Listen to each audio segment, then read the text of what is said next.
everybody. What a fabulous room to be in. Thank you very much for being here both in person and online.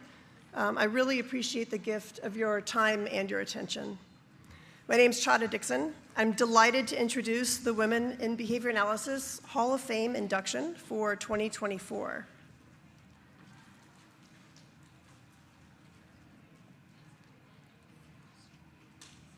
The mission of the Hall of Fame is to honor the accomplishments and lives of women who have been pioneers in the field of behavior analysis, and to create a historic record to educate behavior analysts on their contributions. We value learning about and sharing the history of the field, and the history of women who helped shape the field, but whose contributions were not always recognized. It's important to take into account the social and historical context in which people in the past have lived and worked. In some cases, the accomplishments of our honorees are all the more astonishing in light of the barriers they faced. I believe we can best shape the future when we have a good understanding of the past. This understanding includes not just the people who were there and the actions that they took, but the meta-contingencies at play in the context in which all of this occurred. To be considered for induction into the Hall of Fame, a candidate would have 30+ years of experience in the field and be either retired or semi-retired. We consider scholarly contributions and recognition and awards, as well as the work that a candidate has done in support of others in leadership, mentorship, and teaching. And we select trailblazers who serve as role models for those of us who have come after. As you learn about the inductees, listen for their stories. The women you'll learn about today have had enormous influence, and there's much here that will inspire.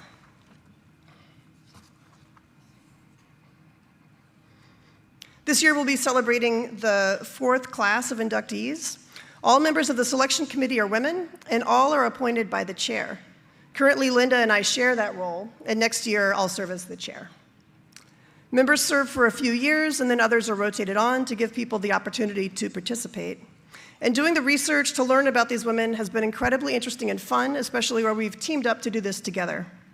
We work to find people who know the inductees best and have conversations with them so that we can learn what we wouldn't be able to find in an article, chapter, or book.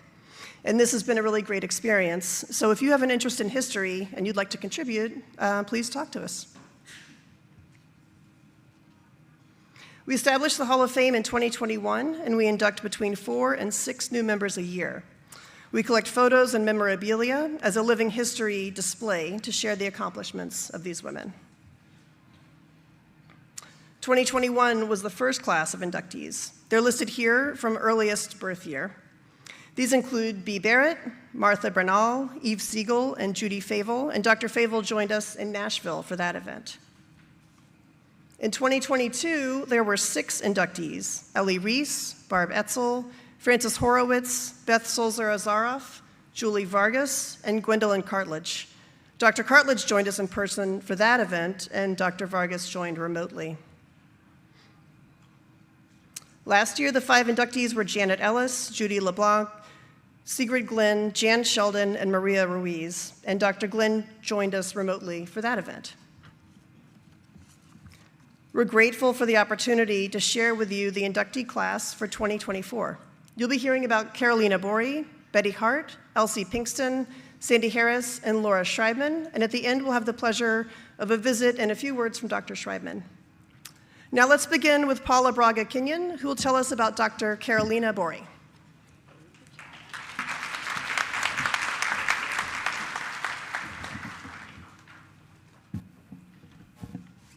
Boa tarde.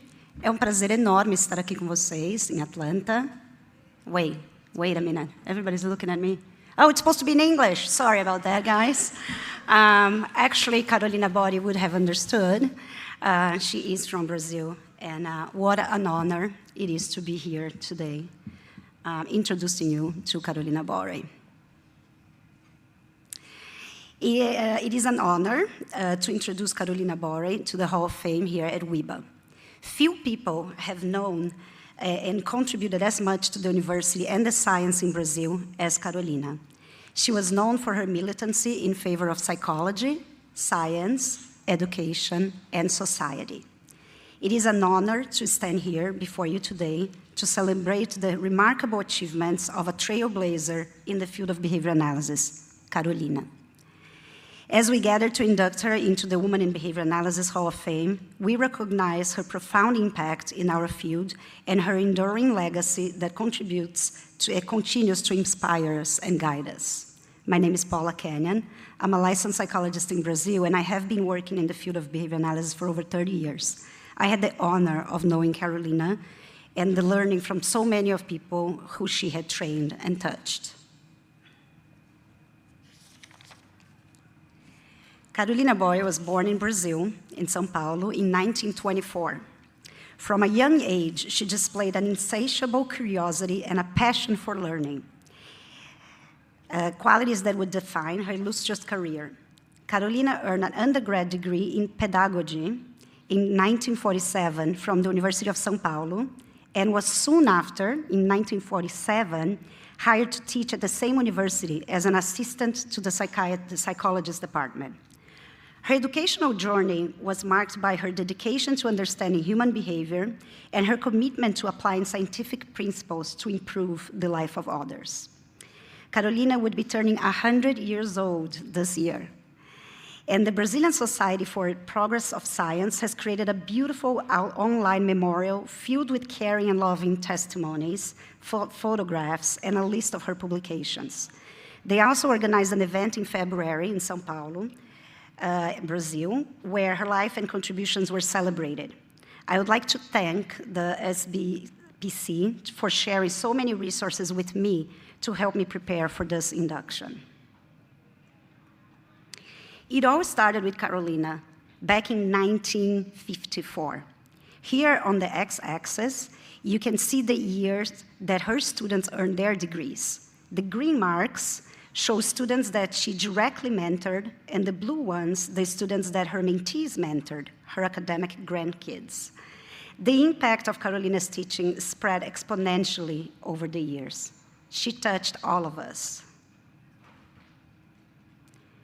Carolina introduced experimental behavior analysis to my home country, Brazil. She was a pioneer, translating complex laboratory work into practical applications that could be used to address real-world problems. Her career was focused on education, psychology, and science. She also discussed and worked towards equity in access to education in the less privileged population. The happiness of our society was always in her agenda.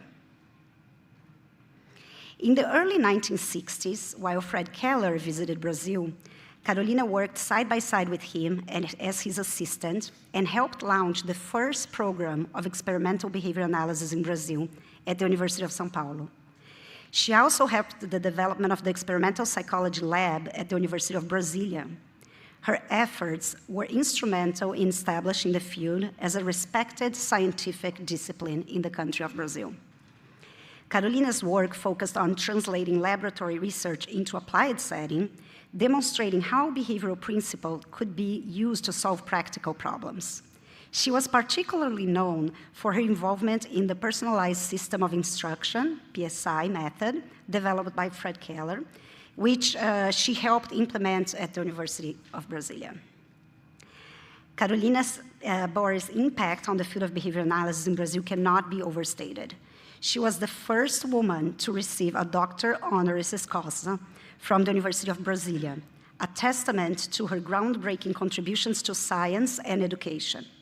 Her efforts in spreading experimental behavior analysis throughout Brazil have had a lasting impact, with Brazilian behavior analysts today being major contributors to the advancement of our science. You can read many of their work in WIBA, and all of those people have been really trained by Carolina one way or another. Carolina was a registered psychologist in Brazil, holding the first ever psychology license, registered as the #1 in the country. A woman, a pioneer, an educator, and a scientist.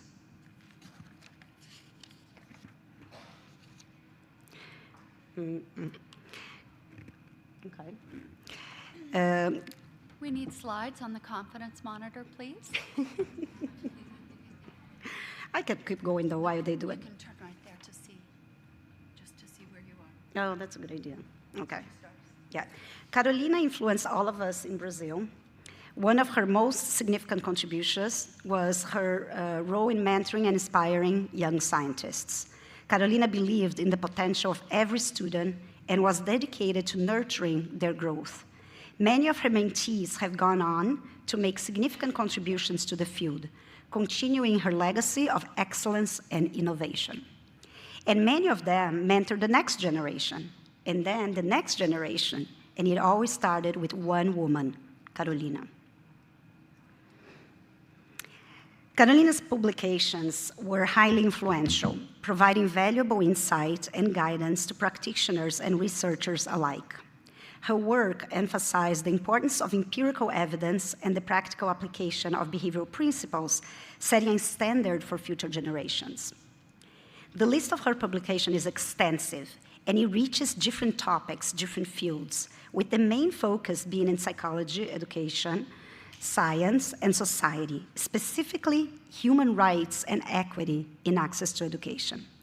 In 1964, for example, Carolina published an article with Fred Keller and Rodolfo Azzi titled A Modern Psychology Course, where they described a psychology course based on the PSI that was implemented at the University of Brasília.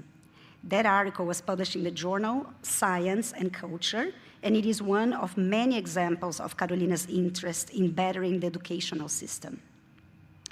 Professor Daisy de Souza, many of you may know her, reported that the influence of Carolina Bori in the University of São Carlos in the second half of the 70s was gigantic. In partnership with the University of São Paulo, Carolina would travel and she would spend 1 to 2 days a week in São Carlos, which is a city near São Paulo. And there she brought energy and lively discussions about special education and the lack of programs to address the problem.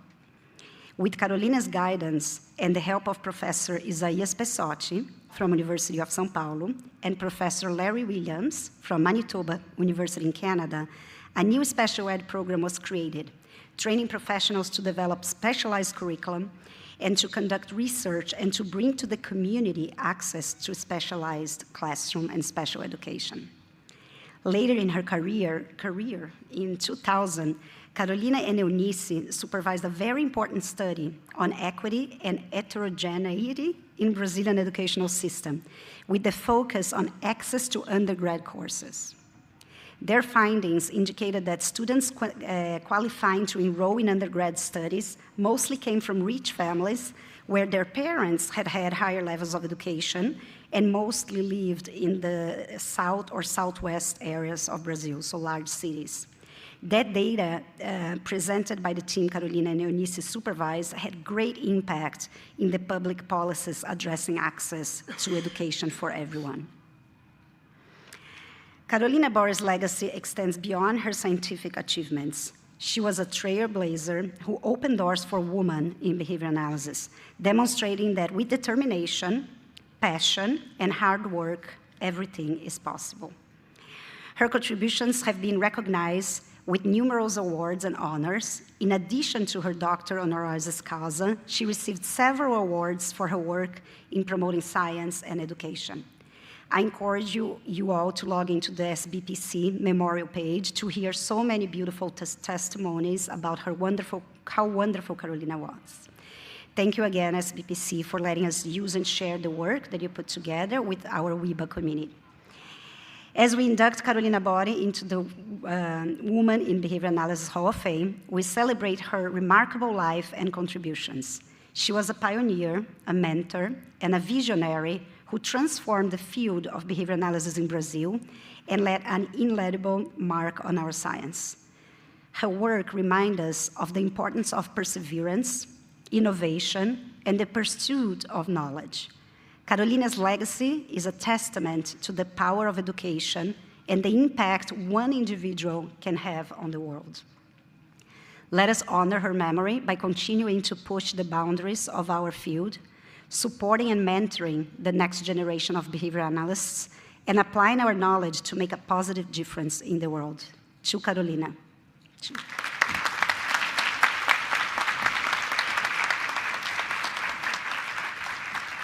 Wonderful. So I'm going to tell you about Betty Hart. Betty Hart was an emeritus associate research professor and scientist at the University of Kansas Scheifele-Busch Institute for Lifespan Studies. She was born in 1927 in Texas and grew up in South Dakota. After losing her mother at a young age, she shouldered responsibilities as a girl caring for her siblings. After completing a degree in English at the University of California, Berkeley, she married and traveled with her husband through Europe. Backpacking and mountain climbing, she became fluent in several languages, including French, German, and Russian, and worked as a translator, and for a time they lived in Paris. In 1961, she was divorced, and she worked at the Institute for Child Development at the University of Washington in the laboratory preschool, which was directed by Dr. Sidney Bijou. Many or all of you may know of him. He was a developmental and behavioral psychologist and one of the founders of applied behavior analysis.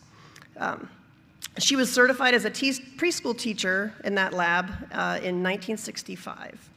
And shortly after this, Betty Hart was recruited to the University of Kansas along with others from Washington State who came to be influential in the development of behavior analysis, applied behavior analysis. This included Todd Risley, Vance Hall, and Montrose Wolfe in that group.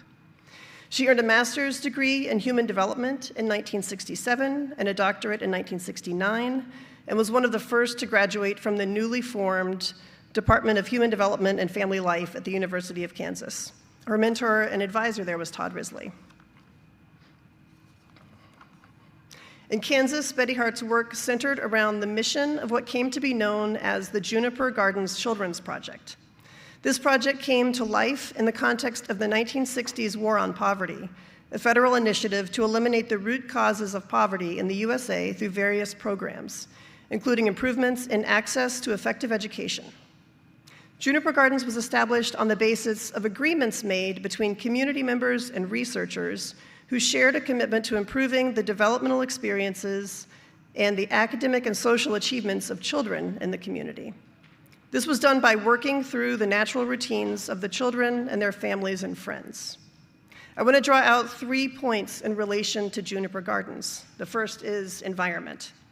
This work was among the earliest applications of Skinner's laboratory findings, that environmental factors, like learning history, play a major role in behavioral outcomes, what we might refer to as performance or achievement.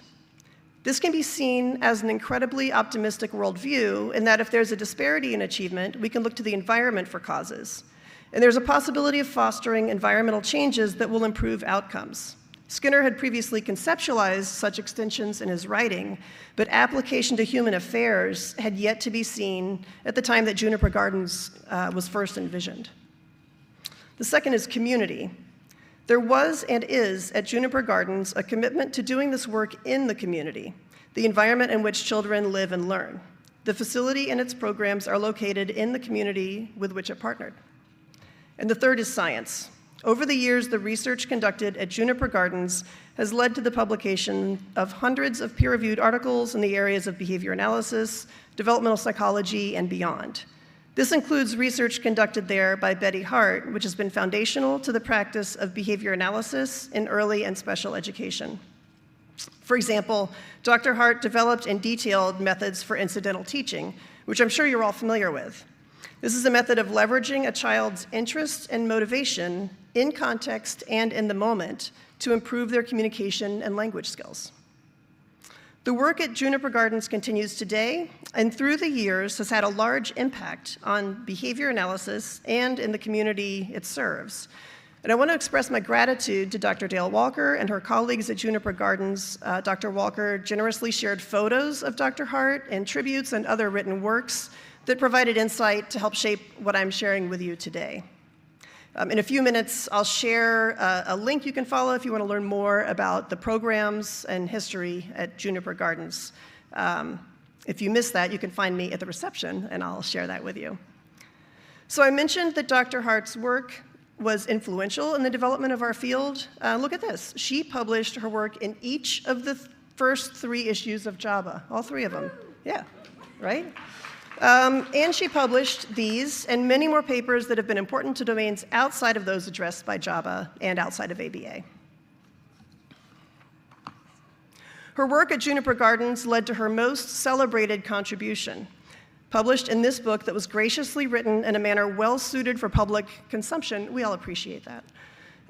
In her review of the book, fellow Hall of Famer Beth Salzer-Azaroff has said that Hart and Risley's simple, clear writing style provides a succinct product that should appeal not only to behavior analysts, but also makers of policy and general public. And then she went on to encourage people to both read the book and also to send it to their congressional representatives.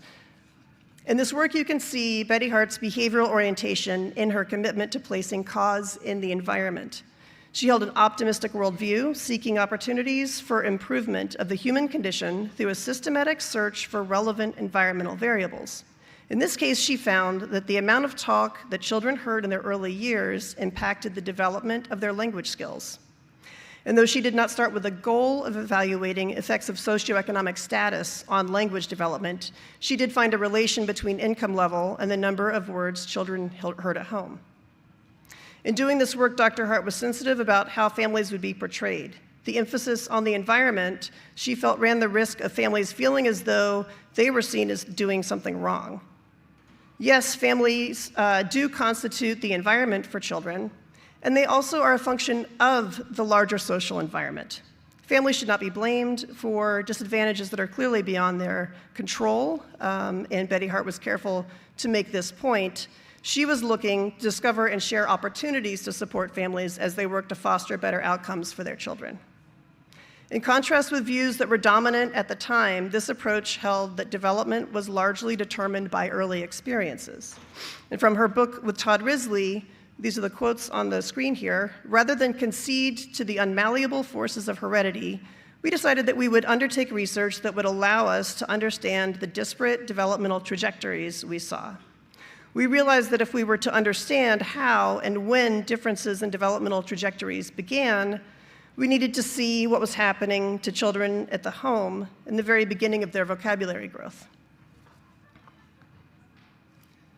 Dr. Hart implemented an innovative research approach in the longitudinal study that was reported in this book.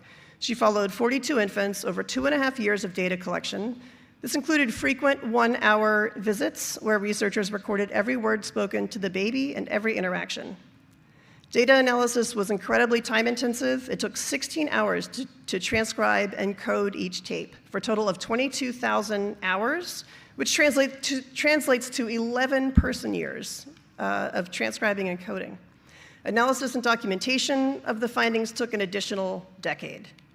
Through this process, Betty Hart became close with the families, sending birthday cards to the children year after year, and I'm told many of them kept in touch long after the end of the study. This painstaking hard work showed her commitment to contributing to the lives of children and their families. John Colombo has said that Betty's work was always characterized by careful and rigorous measurement and by meticulous attention to her data. And from Dale Walker, Betty was known for her incredible work ethic. Even in her final days, she was dedicated to her work, spending late nights tabulating data for her final book. So she never stopped. Dr. Hart, in this study, found large differences in the words heard per hour by income group. And this is the famous graph. This amounted to a difference of 30 million words between the most and least affluent homes by age 4. And although it's succinct and memorable phrasing for marketing purposes, I'm told that Dr. Hart didn't prefer for this disparity to be referred to as the word gap, though that was a popularized kind of hashtag. And it worked for marketing purposes, but she felt like this phrasing could lead to an orientation of blaming the families, and she wanted to avoid that. The important thing about this study is that when we went back, we decided that what we were interested in doing was a study with an eco-behavioral approach. Right? We wanted to look at children within the family, right? Not just at their language, right? But at their language within the family as a system, right? In contrast to the child alone. There's been a lot of work on language development, right? With the parent as the source of the input. And there's been a kind of a parallel literature on cognitive development where the focus is on the environment, the home, all the work of Caldwell and so on, that's on the home thing. We wanted to bring that together into a looking at the child in the larger context of the home, the child as a person changing and being changed by the family. To date, there have been nearly 13,000 citations of this work, and it's been discussed in several popular books, including by Hillary Rodham Clinton, who also sent her a letter acknowledging her for her work. The work has been championed in the White House with President Obama and is a source for large-scale initiatives from the Clinton Foundation. The impact of the work and meaningful differences has spread to many contexts and is the inspiration for ongoing projects in educational and community interventions. Methods for data collection have advanced as well, with tools that are increasingly sophisticated, making it easier for workers to support families who commit to increasing the amount of talk that their children experience in their homes.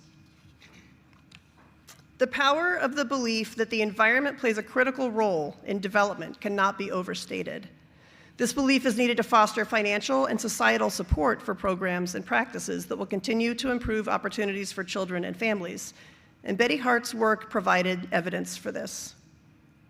From John Colombo, Betty Hart's work contributed enormously to our understanding of the impact of the environment on the development of language in children, and to the development of strategies for promoting communicative development in both typically developing children and children with disabilities. Senator Daschle said this work alerts us to how much each person's future intellectual ability hinges upon his or her experience in the first few years of life. And physician Alan Mendelsohn reported that Hart and Risley's work informed for him and many others the idea that you could bridge the gap, or in jargon terms, address the disparities, so that change could be made through addressing environmental factors. Betty Hart's work and the extensions that have followed have increased opportunities for families to provide experiences that build a foundation for future achievement. In her later years, Betty Hart continued to write and maintain correspondence with her friends and colleagues. She died in 2012 in hospice care, and the New York Times honored her with an obituary. This is a rare honor. This signifies the magnitude of her contributions. Thank you all for joining me in celebrating a life dedicated to making a meaningful difference. Dr. Hart's work has changed the lives of countless children, and her legacy continues to inspire and guide future generations. And thank you to Dr. Betty Hart.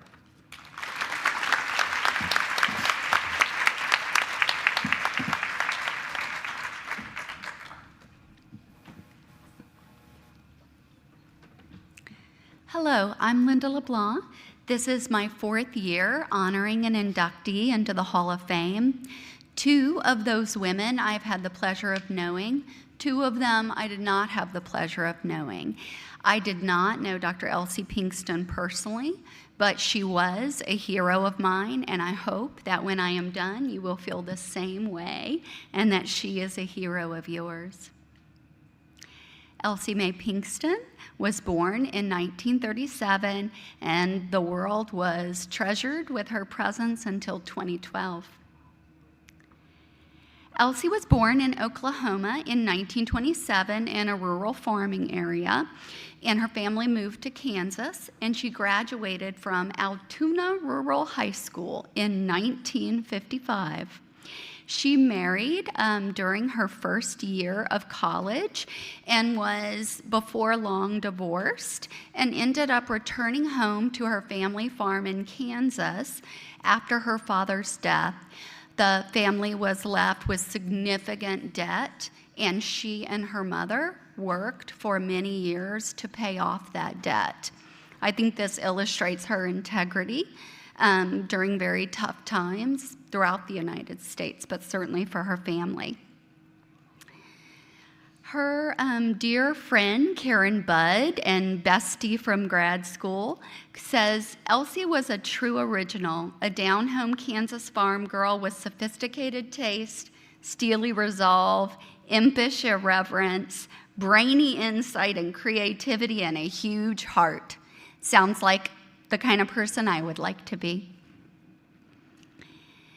So Elsie resumed her education at the University of Kansas in her later 20s. So she is what we would now call perhaps a non-traditional graduate or undergraduate student at that time. She received her undergraduate degree in 1969, and then just 4 years later, 1973, received her PhD from the University of Kansas in this now renowned and well-known Department of Human Development and Family Life. Elsie spent her entire professional academic career at one university. So in 1973, the year she got her PhD, she was hired at the University of Chicago School of Social Service Administration.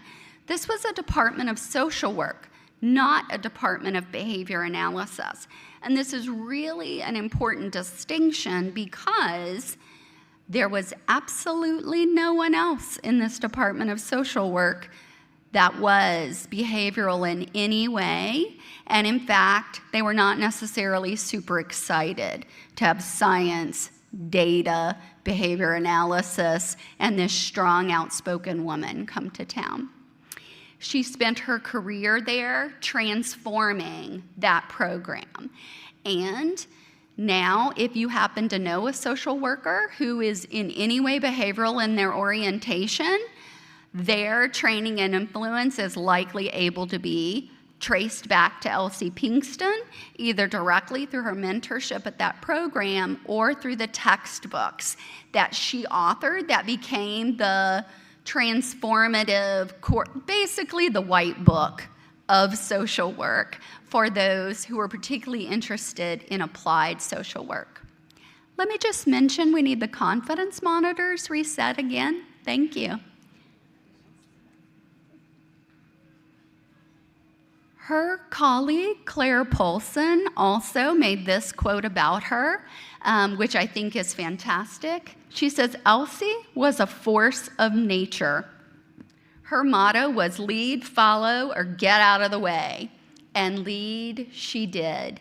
In every environment where she had the opportunity to participate, she was pushing that environment in a positive direction. Here are some of the overarching contributions that she made to science and practice. First, she was one of those behavior analysts whose laboratory was the world. It was the Division of Child Services in the state of Illinois. It was school systems. It was the homes of elderly adults in making their families a viable community for their loved ones' late life. She also co-founded the Applied Behavior Analysis track at the University of Chicago. She mentored hundreds of future social work leaders, and she published primarily in social work practice journals, which may be why many of you, when you see some of her references, will think, well, I haven't seen her name. I don't know her work. These are just a few of the publications in the area of parenting and child welfare. Yes, she did publish in JABA, 1973, Independent Control of a Preschool Child's Aggression and Peer Interaction by Contingent Teacher Attention. But she also published chapters and textbooks on parent training and how parent training could be leveraged to support families to maintain their family units in healthy ways. She's a personal hero because she was also working in the area of gerontology, and there have not been that many people who have published in behavioral gerontology, but she was one of my role models that made me feel like I can do this when I got excited about that field. You can see here textbooks, Care of the Elderly, A Family Approach, as well as publications in the Journal of Social Service Research, and one of her seminal publications, Environment and Behavior. Finally, her work was really a part of the core curriculum for social work practice, and she really focused on behavioral interventions with individuals, families, and staff, and her work has been transformative. So if you know a social worker with a behavioral bent, thank you, Elsie. Elsie was a tremendous advocate. She was an advocate for children's rights. She befriended, partnered with, and influenced the head of social services for the state of Illinois and published many things that influenced national policy, but she also influenced our profession. Elsie was the first woman ever elected to ABAI Council, and she showed up and she used her voice and advocated for women's issues in behavior analysis. For example, she was a tremendous advocate for women's rights. She pressured ABAI to move their conference out of the state of Illinois when Illinois failed to ratify the Equal Rights Amendment, and she made them do it.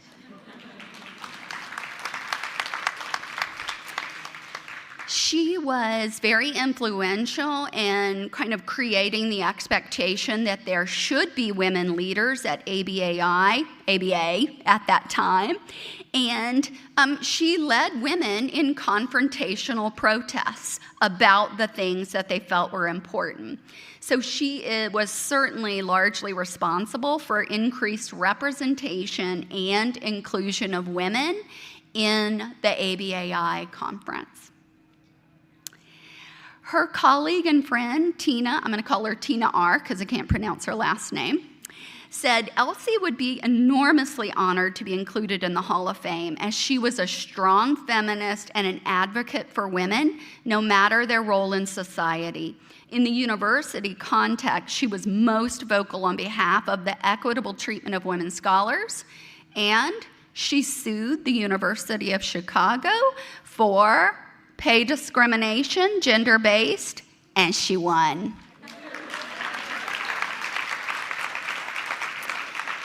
The people who were blessed to have Elsie as a mentor spoke so glowingly of her, and many of them were brought to tears in the conversations that I had with them. They spoke of her as generous with authorship for those who were part of the research and collected data, that she was encouraging, and that she created opportunities for them. She was a deal maker, an opportunity maker, a connection maker. She would take that time at a conference to introduce you to people that could be helpful to you, a mentor at every moment. And as I said, her fellow grad student, Karen Budd, really spoke about how Elsie was a caring person, and that care and really love for humanity imbued all of her work. She took a personal, empathetic approach, and when she saw a need or suffering, she took action and she spoke up. She had a passion for making things better for people who were struggling, and she knew from her own experience how very hard life could be. By the way, she also had a wonderful sense of humor and was a talented poet. It was after she had retired that I reached out when I was a young professor, and I invited her to speak at our regional conference, and she responded and said, "Well, what a lovely invitation, but I don't do behavior analysis anymore. But if you ever have a poetry slam, give me a call and I'm there." And I thought, what an amazing human. I want to be like you. She not only studied later life, she enjoyed it, lived it to its fullest, marrying for the third time after towards the end of her career, and living a very active life outdoors and writing poetry. Her third marriage to Dr. Don Baer also connected her to a family. He had children, he had grandchildren, and she was delighted to welcome in these new babies and to enjoy the end of her life with the Bear family. And I want to give a special thanks to Dr. Ruth Bear, also a behavior analyst and academic, who shared many of these pictures and stories with us. These QR codes, which will be available to you, will allow you to get a list of her publications, or this one is for several in memoriam articles that were written about Elsie, in case you'd like to learn more about this amazing human being. Thank you.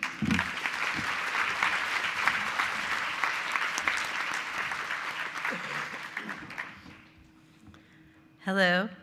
I have the honor of talking about Sandy Harris and her life and work. I want to thank WIBA for honoring Sandy.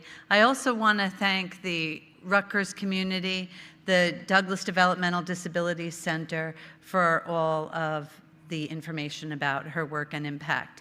And I also contacted many different individuals who were all her mentees. Sandy worked for many, many years with many different advisees and mentees, took that very seriously, and had a tremendous impact on the people that she trained and on the ones that they then trained after her. And so I reached out to a number of different people, and this is a compilation of many of their words, thoughts, and reflections about the impact she had on them, on their careers, and most importantly, on the field of behavior analysis. I'm Mary Jane Weiss. I'm another one of her mentees. It will be 40 years this September from when I began working with Sandy in 1984. Sandy got her bachelor's degree at the University of Maryland and her PhD at the University of Buffalo in 1969.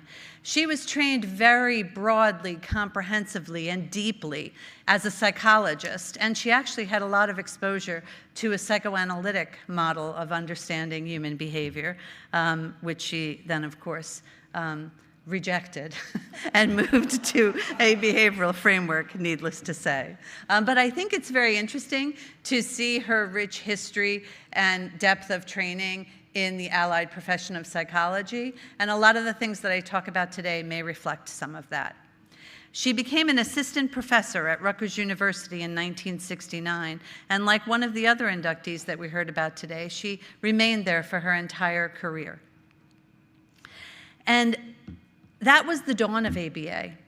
Some current dimensions of applied behavior analysis had recently been published, and some of the things that people said to me, her earliest mentees, said it was a difficult time, that services were grim in the extreme, really backwards institutionalization, very little hope.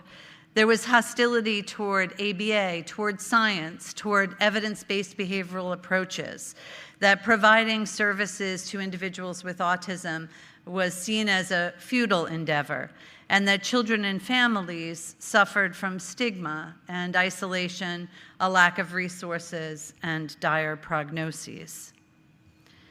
What she did at Rutgers was found the Douglas Developmental Disabilities Center, and she served as a founding member of the Graduate School of Applied and Professional Psychology. Her roles at those settings were executive director at the Douglas Developmental Disability Center, affectionately known by all of us as the DDDC, which you'll see in some of the slides. She was a Board of Governors Distinguished Service Professor of Psychology, and she was the Dean of the Graduate School of Applied and Professional Psychology. Let's talk a little bit about the Douglas Developmental Disability Center, the Center for Autism, where so many of her advisees and mentees spent years under her instruction and mentorship. She took it on as a one-year interim coverage, like a lot of young professors do, within their departments. And she found the population of individuals with autism profoundly compelling. And she never left that population. She always spoke, really in equal measure, about the intense successes, the impact she would see on individuals and their families when our science helped to improve their lives. But she also conveyed to all of us regret. regrets in care outcomes, regrets in the lack of understanding that might have helped certain individuals. And that humility in the way that she approached her work and our science, I think is something that everyone who worked with her really felt and was influenced by. She focused a lot on possibility, on hope. She was always very focused on individualization of the science, on understanding what was important for this individual. And she really partnered with families. And those are themes that came up over and over again from all the individuals that I spoke with. These are the themes that emerged most commonly in those conversations. And I look at this list and I think this is really interesting because I'm talking about these things every day.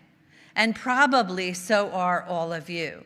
And 40 and 50 years ago, Sandra Harris was talking to all of us about all of it. She was a very strong advocate of collaboration, especially across disciplines. She really mentored individuals to work within teams, to partner with people from other professions whose expertise was also valuable and important for the individual's service. She was partnering with families in real and impactful ways long before that was even really being done routinely within the field. She did certainly value evidence-based practice and effective instruction, the heart and soul of our science, as we all always do and have since. But she also was an intense advocate for humane intervention. She always saw things through the lens of humanity and dignity and respect for the people that were served. She had many different layers of her models of training. Undergraduates at Rutgers took a fieldwork experience where literally thousands of individuals over the course of many years took a 3-credit course where they learned about autism, but also volunteered a day a week at the center under very close supervision and learned about our science and the impact it could have. She trained doctoral students. She took on a doctoral student every other year in the PhD program, and she also worked with a lot of PsyD students, doctors of psychology, in the graduate school program as well. And she valued instruction for the broader community. She was very enthusiastic about becoming a very early VCS, approved course sequence by the BACB, and she conducted quarterly training institutes for educators locally, always trying to disseminate state-of-the-art information. What do we know now? What might help teachers in schools? How can we bring them in and share what we've learned? Here's what Ray Romanchek, who started the program in 1971, just 2 years after she joined Rutgers, he started as her doctoral student. He said, "Times were grim, but she was not.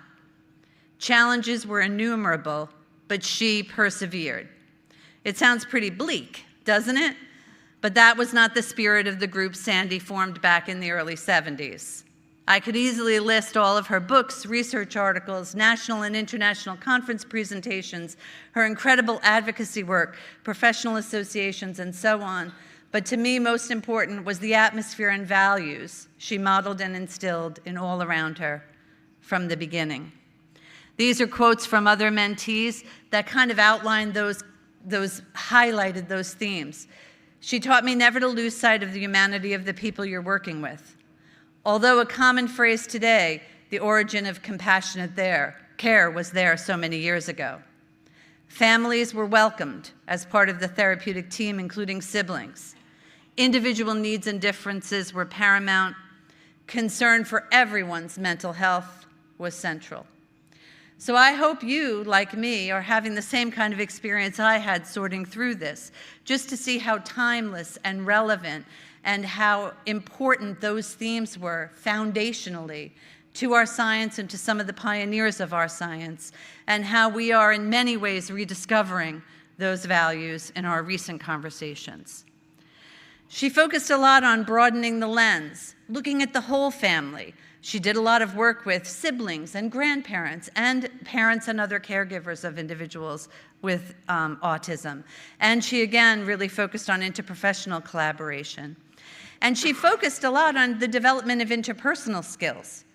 There was a great focus on helping us become better listeners and good partners with those we were going to serve. It was a skill set she valued very deeply. Some of the funnier aspects were her productivity. These things came up again and again, too, in my conversations. There was no post-reinforcement pause with Sandy as your mentor. Generally speaking, whatever you gave her was back to you in 2 hours, generally speaking. So there was no nice weekend off. If you handed it in on a Friday, bad idea. And it was always back within 24 hours. And she also was productive in other areas of her life, too. I have so many memories of running through airports trying to keep up with her while she was carrying my bag and the bag of others at the same time. She really always was embracing that kind of mentality. Here's what people said they're most grateful for about their influence on them as her mentees: her insight, her humanity, her empowerment, her passion, her compassion, the embedded values that were reflected in everything she did, her supportive quality, her empowerment of others, and her focus on making a difference at the individual level. At the graduate school, she worked as a mentor to both PhD and PsyD students and worked to create and grow the Graduate School of Applied and Professional Psychology to really a premier organization for teaching and training doctorates of psychology.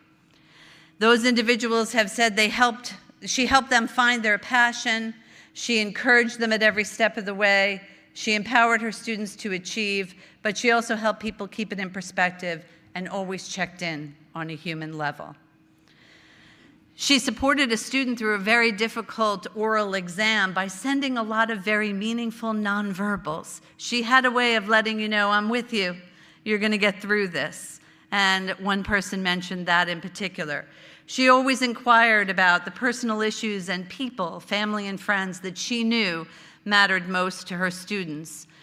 She drove a former student to the hospital to have a baby. That was me. She looked pretty nervous, I have to say, the whole way. And she modeled humility in a way that is really impactful and memorable to me. I already mentioned she would admit when our clinical skills were insufficient. She was very comfortable acknowledging that, problem solving, really repairing relationships with families who might be disappointed by outcomes. She also, well before this was a common topic in our field, was addressing issues of systemic inequity and racism within the graduate school at GZAP. She found that to be an intensely painful process more than 20 years ago, but she listened and she helped to change things.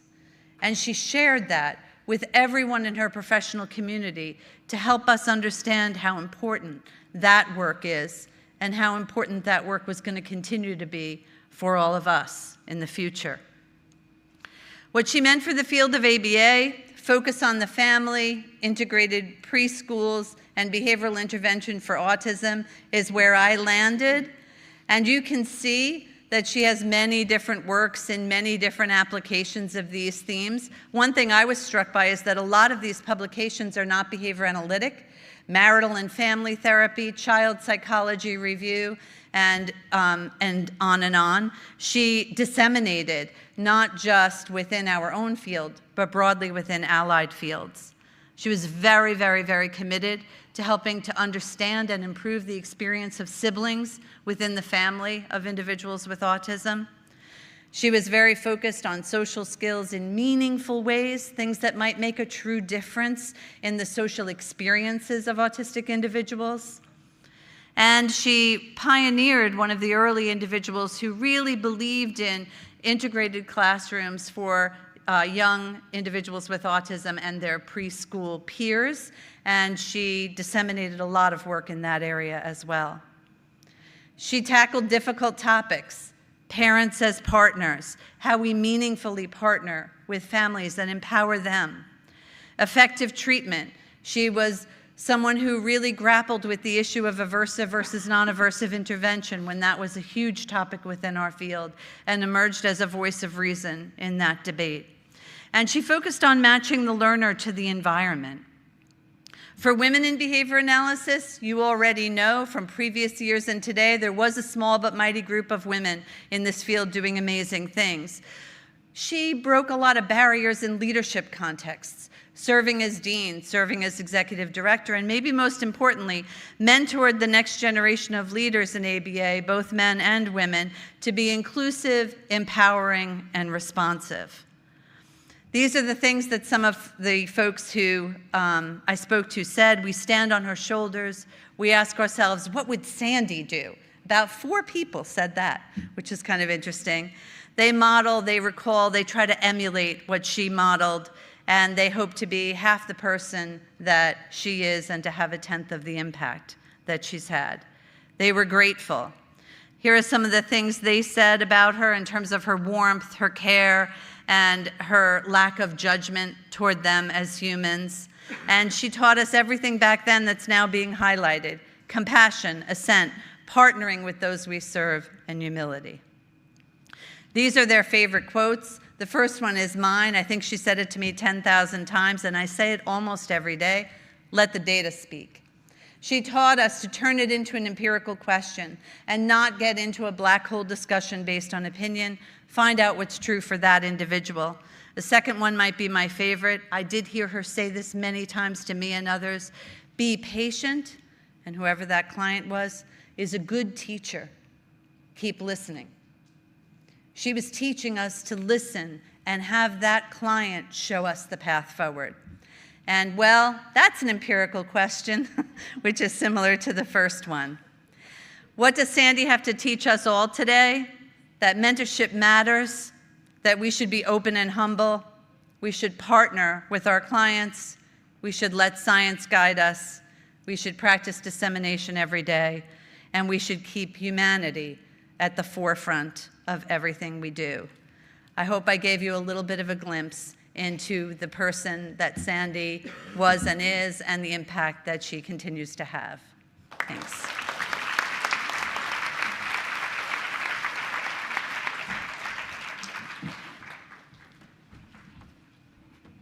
Hello, I'm Marjorie Charlotte, and while I can't guarantee I can be worthy of the previous presenters, the person who I am going to speak about is certainly worthy of all of the previous inductees to the Women in Applied Behavior Analysis. And I am speaking of Laura Schreibman. Do I have to click this? I'm sorry, I'm a little bit of a klutz up here. Okay, I'm going to help you. Linda's going to help me. Great. And we're going to get through this because we are running a little bit late. Before we advance, though, you know what? I'll take care of it. Yeah. I just want to thread a little theme here of some of the words, the descriptors that we have heard. Trailblazer, bridger of gaps, hero. I'm pointing to Laura because she's right here, and you're all gonna, yes, and we're all gonna get to meet her. A treasure, a leader. And it's gonna be darn difficult for me to talk about all of the achievements and contributions to applied behavior analysis in 12 minutes. So I'm gonna have to do it, or a little bit more. Just joking. Okay, so here we go. Press the green button, right, Linda? Yes. Okay. Let's just briefly talk about how she began in ABA. She got her bachelor's degree in 1968, master's and PhD, all from UCLA, so she's a tried and true Bruin. Okay, she looks exactly as she does in these pictures, as you can see, just not quite as tan. Okay, oops, here she is. I'm keeping track on my lapboard because I have trouble reading all of this. She is the one in the mini dress on, I knew I'd embarrass her, but she is standing with Leo Kanner in this research group, the esteemed researcher who coined the term infantile autism. She is also, with that, in that picture is Eric Schopler, who is the founding editor of the Journal of Developmental Disorders. Onward to academic positions, she was a professor of psychology at Claremont McKenna. Oops, no? There we go. Oops, what? Yes. Professor of psychology at Claremont McKenna College was her first academic position. She left there to go to University of California at San Diego, where she stayed, and I took her position at Claremont McKenna College, by the way. I just had to throw that in. So she really shaped me up well. She was also department chair at UCSD and became an associate chancellor. Moving on? Yes. She has a few awards. I just highlighted some of them. A fellow of 2 divisions at APA, 25 experimental analysis of behavior, and 33 division of developmental disabilities. She was vice president and vice chair of the board of experimental analysis of behavior, 1984, and president and chair from 1991 and 1993. She's received a really esteemed Faculty Excellence Award and Excellence in Research at UC San Diego, but what I really want to highlight is her Lifetime Achievement Award for the International Society of Autism Research. And she has a variety of published books. Why is this not working? Here we go. Nope, here we go. The one that has the picture here is my favorite book, and it is The Science and Fiction of Autism, and it is all about empirical treatments, empirically validated treatments of autism, and then comparing and contrasting to fad and, am I correct, Laura? She's shaking. You're doing a good job, Margie. Okay, great. Now, I am going to highlight, she has hundreds and hundreds of empirical investigations of the literature, which I'm going to make a suggestion for you all to not look at TikTok one night, and I'm as guilty as you are, but read these articles. They are excellent. So I have categorized them into topics that many of you who are working in the area of autism actually use almost every day. So the first area is shaping and fading procedures. And note the date on the first publication, 1975. So you are shaping and fading prompts with the children that you are working with, and the first empirical article that came out on that was 1975, and that was Laura's dissertation. It was really cool, Laura. It is so easy to get you guys to applaud. I love it. I highlighted here for you that Laura had a presentation with 2 past WIBA Hall of Famers, Barbara Etzel and Judy LeBlanc. And interesting how these women weaved in and out of each other's lives. Okay, the next theme in Laura's early research was prompting. I just have to say this. How many of you prompt in your daily lives? Okay, and even if you don't work with certain populations, maybe you prompt your husbands or significant others or pets or children or each other. So prompting, here we go. Did this work? Yes, great. So Laura's first prompting article that she published was in, 1982. Can you believe it? How many of you were not even born then? Oh, look at this show of hands, my word. So we learned how to use prompts. The next area is modeling. We use modeling in everyday work that we do and in everyday life. And Laura was on the forefront of modeling research. And if you want a really good story about Laura and I and our modeling research, I'll see you at the reception. It's a good one. Yes, the Chinese dinner bet story. You're gonna love it. Now, here's a notion that is put into our minds in what we do with our clients every day: social validity. It must have social validity. Take a look at this date, 1981. Again, many of you were just learning how to crawl during that time, but 1981, Laura Schreibman, this trailblazer in ABA, was getting the data for you together.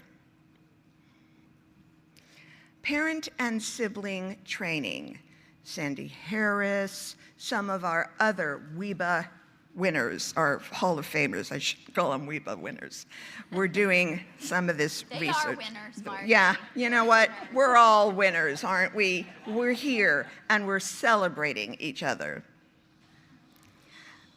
Okay, we were talking about Elsie and the effects and importance, and Mary Hart and Betty Hart, and the effects of importance of environment. So here we go again, there we go, with context and environment being very important on the research of working with children on the autism spectrum.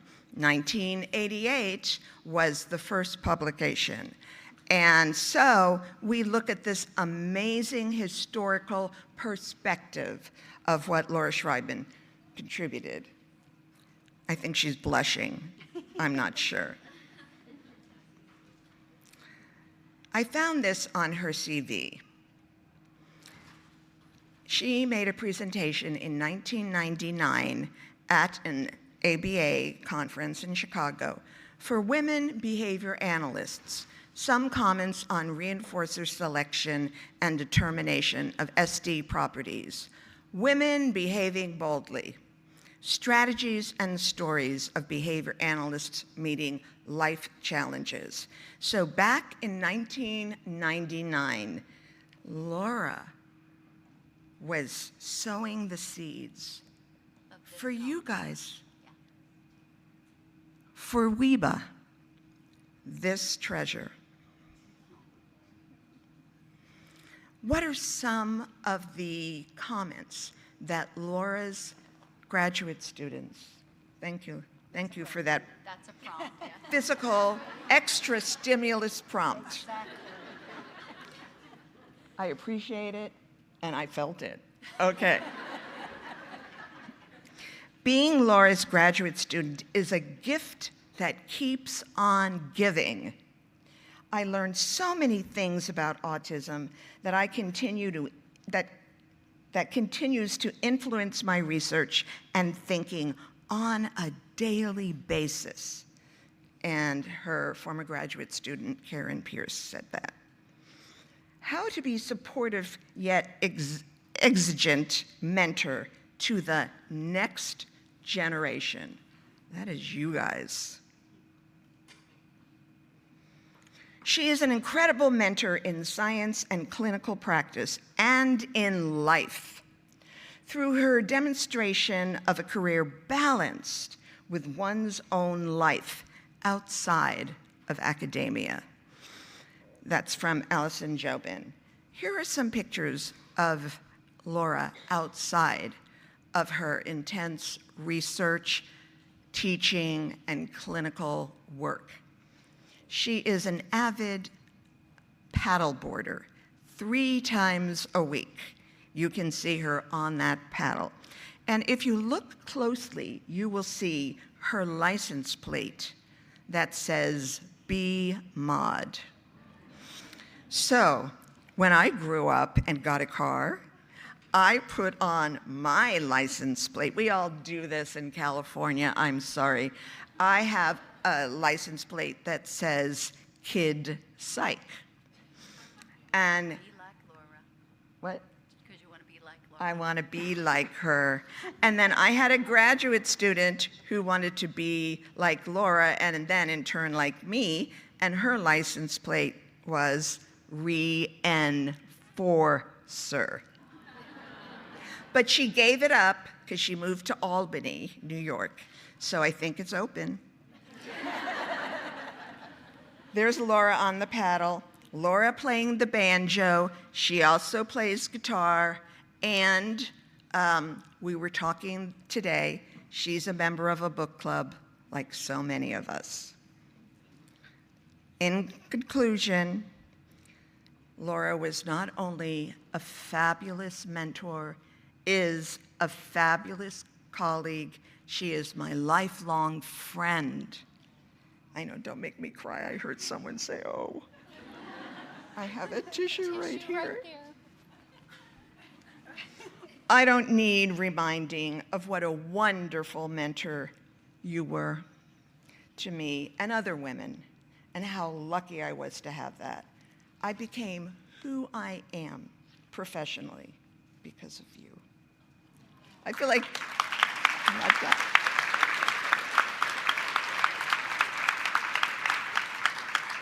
I'm over time, and so I can't break out in the Because of You song. Now we are friends, and this is so important to me as well. We have known each other for 47 years, which I believe is as long as her supportive husband, Dennis, has been married to her, and he's right here. And by her side.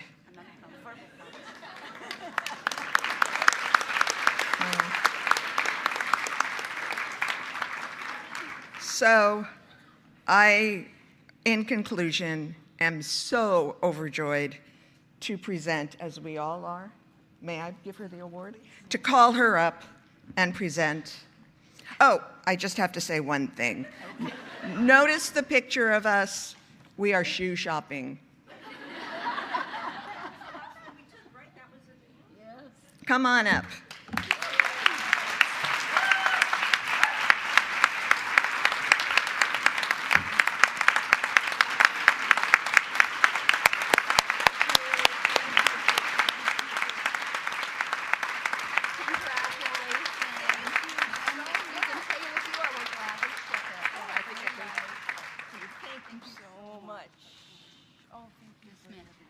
And she wanted a t-shirt. Oh, thank you so much. That was so sweet. Wow, it's, you know, I knew that this would be like a humbling experience, and I knew that I would be honored, but what really is such a great thing for me right now is to see how many of you are out there. I mean, I am so pleased to see that. I've always been lucky, I think, in terms of my career and my interest. I was always one of those kids that had to know why, and how can you say that? I remember being really little and hearing the story of Jonah and the whale, and thinking, wait a minute. How can that work? How can you be inside a whale and all those acids and things digesting? How could anybody live in a way, you know? So I was always asking, much to the annoyance of my parents and family and others, I'm quite sure. But I was always interested in finding out about things, how did things work, and I was lucky enough to be supported in that interest by my family and friends. And then when I went to UCLA, I started there thinking I would go into television writing, and you can all be very happy that that didn't happen. I took a psychology course, and it was a course in learning theory, and then I took a class taught by Ivar Lovas on, it was called Exceptional Child, but it was really, you know, autism 1A, and bam, I was hooked. I was hooked in autism, and I was hooked on behavior analysis right then and there. And I continued on with him as a mentor.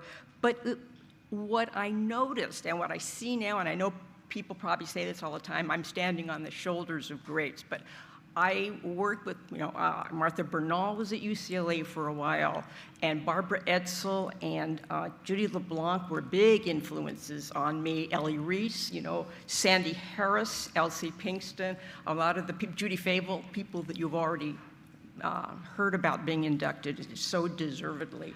And they were models on not only how to do the science, but how to be a scientist and how to project the field. And then I've also been extremely lucky in having collaborators and in students. No one does this all by yourself. No one gets out there and just does everything. I've been very, very lucky in the students that I've worked with over the years. And I owe so much to them because, maybe I'll lose a Chinese dinner, but it was worth it because a good study came out of it. But when I think of my students and how much they taught me, listen, like Sandra Harris, listen to what they're saying. You can learn from them. And I always did. And I've been very, very fortunate in that respect. My husband calls me Dr. Data because I always, how do you know that? How can you say that? I want to see the data on that. And it's very comforting. I used to tell my students, isn't it comforting to have data and to actually know something rather than just what somebody says? So I'm very appreciative of this. I'm humbled. I'm honored. This is a wonderful organization. And I just want to say to all of you to be inquisitive, be observant, be critical, be courageous, and just go for it and have a good time because it's a fun field. Thank you all so much. Thank you. Thank you. And a t-shirt. Thank you. Thank you. This is so nice. Thank you so much. You are so welcome. Oh, I don't want to forget that. Thank you so much. Thank you. My reinforcer. All right, so these are the cumulative inductees into the Hall of Fame as of this year, but please come back next year because we'll have more for you. I also want to remind you that we do have a Hall of Fame reception tonight, 7:15 to 9:15. We want to honor all of these Hall of Fame inductees, but we also want a special shout out to our hosts, which is ABA Versus, who are going to have games and activities. And there's a very cool prize if you happen to win the trivia contest about all of our Hall of Fame inductees. So please do join us. Laura looks forward to meeting you. Margie's going to tell you a story about a bet on a Chinese dinner, and all of us will be there to really revel in this opportunity to celebrate amazing women in our field. Thank you. And that's it.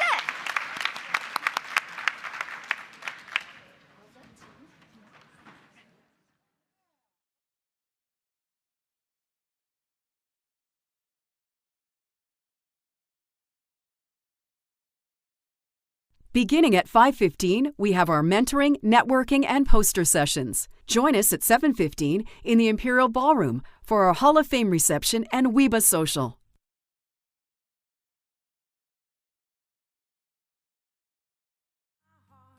Reaching a fever pitch and it's bringing me out the dark.